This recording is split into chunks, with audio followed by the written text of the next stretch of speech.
علماء نے پوری پوری کتابیں تحریر کی اور سینکڑوں معجزات پیارے آقا علیہ السلام کے تحریر کرنے کے بعد آخر میں یہی فیصلہ کیا جس کو بریلی کے امام نے اپنے شعر میں منظور کیا کہ تیرے تو وصف عیب تناہی سے ہے بری۔ تناہی کا مطلب تنہائی نہیں، تنہائی کا مطلب ختم ہو جانا، کسی چیز کا اینڈ ہو جانا۔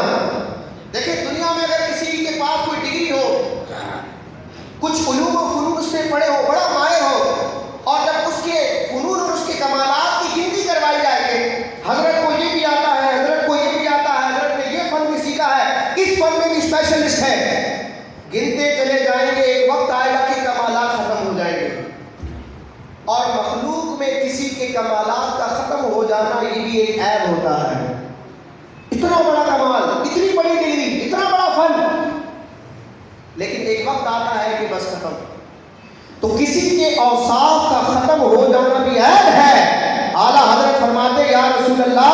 آپ کو رب نے یہ شان عطا کی ہے کہ مخلوق کے علم کے اعتبار سے،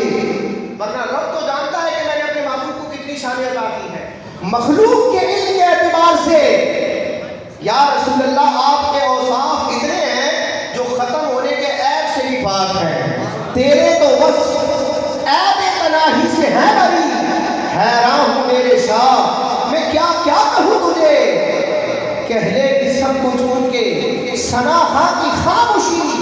چپ ہو رہا ہوں کہہ کے میں کیا کیا کہوں تجھے۔ پھر بریلی کے امام نے اس مسئلے کو تشنا نہ چھوڑا کہ لوگ کنفیوز ہو جائیں کہ حضور کو کیا کہنا ہے، آخر میں فیصلہ کیا جو قرآن و حدیث اور پورے دین کا خلاصہ ہے، لیکن رضا نے ختم سخن اس پہ کر دیا۔ امام احمد رضا خان نے دین کے فلسفے کو بیان کرتے ہوئے قرآن و سنت کا مطالعہ کرنے کے بعد اپنے کلام کا اختتام اس عقیدے پر کیا کہ خالق کا بندہ خلق کا آقا کا بندہ ہے۔ اپنے رب کے تو بندے ہیں، اپنے رب کی تو مخلوق اور مملوک ہے، لیکن رب کی ساری مخلوق کے سید و سردار اور آقا ہے۔ مصطفیٰ خیر الورا ہو، سرور حد و سرا ہو، مل کے خاص کبریا ہو، مال کے حد و سرا۔ یا رسول اللہ آپ کبریا رب تبارک و تعالیٰ کی مل کے خاص ہے، لیکن رب نے جتنی بھی مخلوق بنائی ہے سب میں سید و سردار ہیں،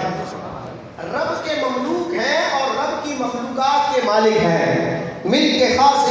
کبریا ہو، مال کے ہر ما سوا ہو، کوئی کیا جانے کہ کیا ہو،